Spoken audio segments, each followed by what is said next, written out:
Hello everybody, welcome to Game 3 in this best of 3 series between Terror Incognita and ichbineinkonto, who I'll call Konto for the rest of the game. Terror won Game 1, Konto won Game 2, and here we are for the winner takes all game. I'm joined today by Blues. Blues, what do you think about this map? It is going to be a bit awkward. There's a nice carbon patch in the northwest, near some aluminum, near this silicon, with some pretty weak, water nearish too. The other iron spots are all quite far from aluminum, so they're going to be harder to work with, though. Shipping one aluminum tile is never too terrible. I'm going to be... The Terror does take the scavenger. There is a scientist spot down in the corner. It would not surprise me if Konto decides to go for that, given both of our players liking scientist, and he does. Right, and one nice thing about the scientific spot is that you also have that access to dry ice. So with this chemical colony, even with chemicals starting low, you will have some access to carbon late in the game. Yeah, the only resource that is not next to Konto is the silicon, which is all the way on the other side of the map. That will indeed be difficult. Although we will have to see what Terror does with this class price to make it more or less difficult. One thing Konto has done is not take any aluminum. He did manage to buy up 68 of it, but it's still pretty expensive. He's going to be fine. He's making a lot of money off this water, but it's a little thing that's perhaps slowing him down a little bit unnecessarily. There are core samples on the map, so I don't know if there's any terrain over here that near him that says he should try core sampling some aluminum. Instead, he's deciding to go for this high aluminum. We'll be shipping for quite a little while. It probably does make sense just to take the high aluminum. You don't really want to be spending this 3k and a cooldown so early for an aluminum tile. It's not that far away. It is definitely painful, but workable. Terror's moved into double farms. It looks like Konto is transitioning out of water, probably also going into farms. Instead, he is going for yet another power play. This time, probably just not going to work out well at all.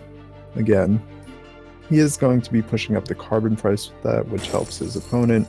Power is fairly low again, and Terror is a scavenger, so he's not even going to be contributing to that much. It is not a power colony.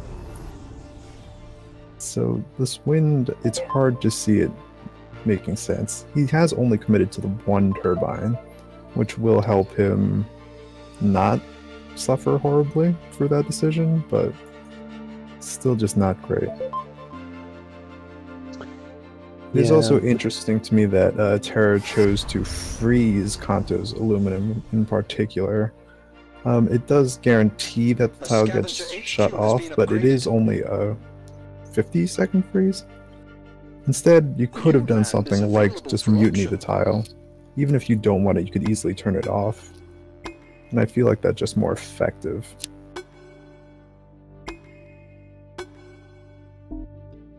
Geothermal auction comes online. Konto not very happy about that, as he's already moved into power.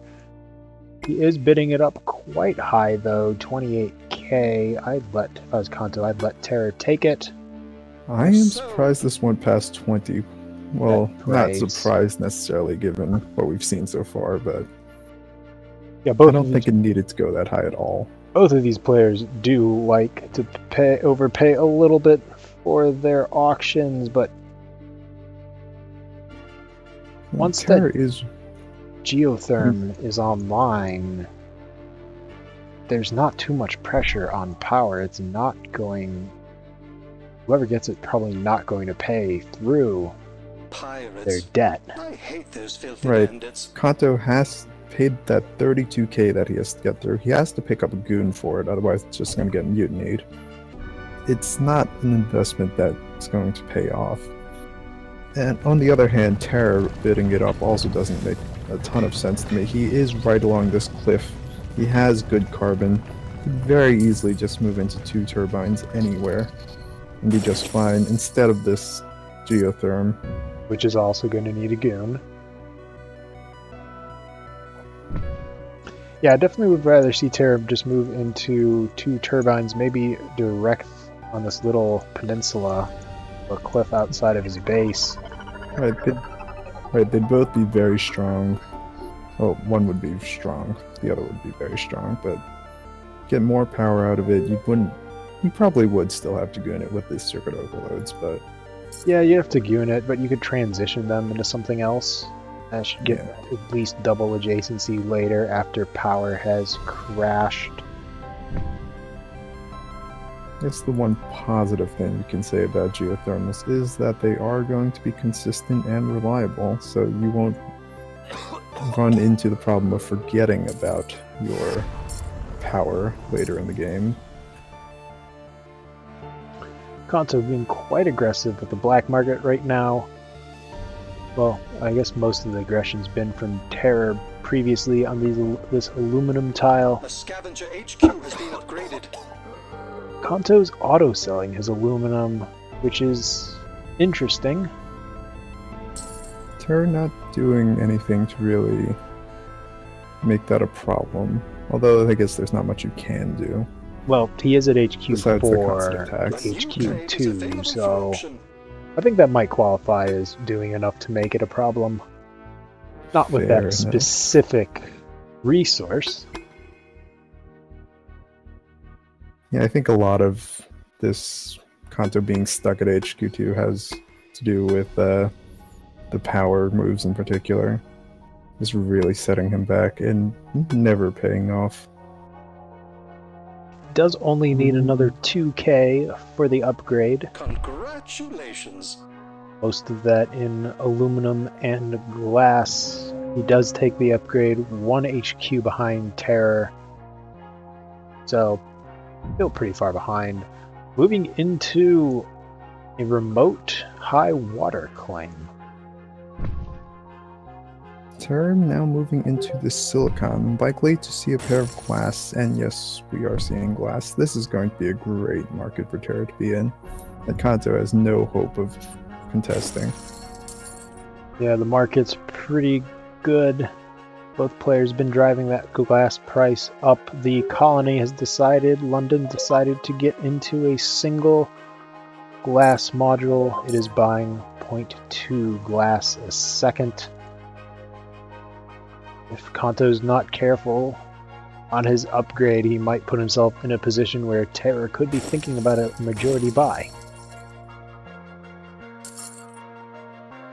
There's definitely also the option for Terror to go into a hacker array, combined with this glass or this carbon, and really try to push for the buy.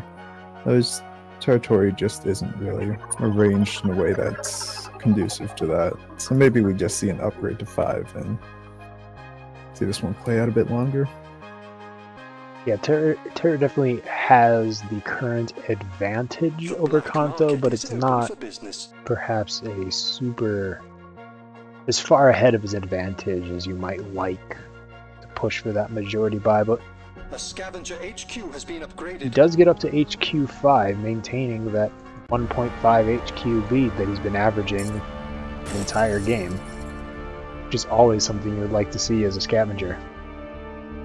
Right, and at this point, chems have started to become quite expensive. They started half price this game with the chem colony, and now they're really starting to come into their own.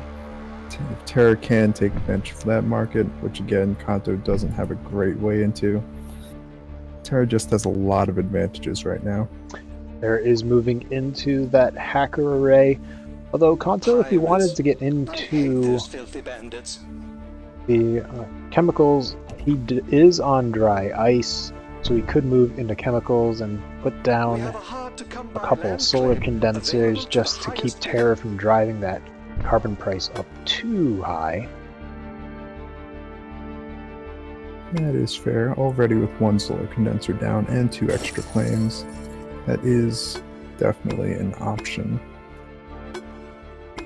Instead, moving into more greenhouse farms. Those are making okay money, but they're making, well, I guess chemicals only a $10 advantage over a single greenhouse farm. The problem here is that Kanto is also going to this patent lab. He's going to continue to drive the chemical price upwards. I guess Terra now is in some chemicals, so it's just not a play that these two plays don't work well together. Kanto going for a silicon claim all the way across the other side of the map. Also, we did not mention this 36k claim auction. Yeah, that one slipped on by us right now. Terror did have enough room to pay for that. He is HQ5, before then only sitting on 40k debt, so... On the other hand, he still has one claim left unused, so I'm not sure he really had a plan for that. And if he let that go to Kanto, that would have put Kanto squarely into C debt, and well on his way to D debt. It's an interesting decision. Buys coming out for Terror. Kanto moving into teleportation. If he is going to use that patent lab, I would like to see him move into perhaps some carbon scrubbing that would allow him to go into chemicals or electronics without too much difficulty, and those prices are the highest on the board. Instead, he's moving into slant drilling, the same play that he did last time. The teleportation just doesn't make a ton of sense to me as the first bet. Yes, he is shipping a few things from a very long ways off, but fuel wasn't really out of control. His debt is manageable. There are just bigger problems right now with this chemical price, with mostly the chemicals, now that Kanto's also in glass. Yeah, definitely questionable decisions on the first two patents that Kanto has selected. Terror's going to force Kanto to spend a little bit on a mutiny. Kanto takes a very, very risky upgrade to HQ5. Terror immediately decides to pounce. Terror doesn't have quite enough to finish this off, though he's not very far off at all once he sells that stock again. Yeah, he won't be... Kanto's only hope is really that, well, there's a very high steel price. Which means he probably also shouldn't be putting down many buildings. Yes, he is moving into buildings that cost glass at the moment. Yeah, this reactor is definitely a problem. The steel and the extra silicon is probably fine, but... Terror sells out of his stock. He is about 10k, a little bit under 10k away from the buy. Kanto, on the other hand, still needs 50k to defend himself. It looks like Terror should be able to take game number 3 without too much difficulty, just waiting to scrape in another 6k. Always make sure to check your opponent's cash on hand before going for that upgrade in HQ5, especially if you've been lagging behind the entire game.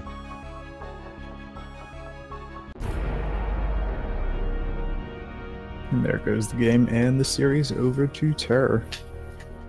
Yes, Terror takes the series in this rematch. Terror and Kanto actually faced each other in their first matchup a little bit over a month ago. I believe, if I recall correctly, Terror took that series 2-0, so some improvement from Kanto in this series, at least winning one game off of Terror Incognita. Yeah, it's definitely a... well... majority buys in every game, I suppose. But and we did see a lot of majority buys. None of the games felt truly dominant. Both players did have chances for the most part, though. Kanto really pushing for a similar play on the games 1 and 3 that kind of really set him back. Yeah, it seems like he's operating off of a script too much in Offworld, which operating off of a sort of build order in other RTS games, StarCraft, for example, is the classic, is very well, but Offworld, there's just so much dynamic changes, variability, that's what I'm looking for, in the starting prices, your position, that going for the same sort of scripted found doesn't work out that well. And perhaps that's what Kanto, at least that's what it sort of seemed like with 2 of his games following, well, actually all 3 following the same early powered plays at HQ2.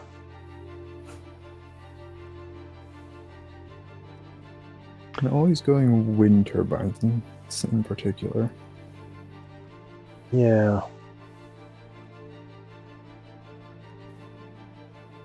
I mean, in this game, he had that geotherm right next to his base with the possibility for superconductors, so I would have definitely pushed off, waited on power to HQ3, maybe go for the geotherm after Kanto had driven down the price of steel so much. And then if you need to later on, you can expand into more power. There's more geotherms close by. Go for superconductor. Then you don't have this single claim out here. This wind turbine is only making 54 a second against a debt by itself. Yeah, that definitely would have been a bit more of a standard move. That probably would have worked quite a bit better. I will say right until that upgrade by Kanto, though, he did, if he would have defended himself for upgrading to HQ5, Terror did have an advantage, but it would have been interesting to see if Kanto could have continued to go for patents and maybe found a way to get himself back into the game. I'm not sure exactly how that would have worked. Offworlds, well, they're getting a little bit higher, 32k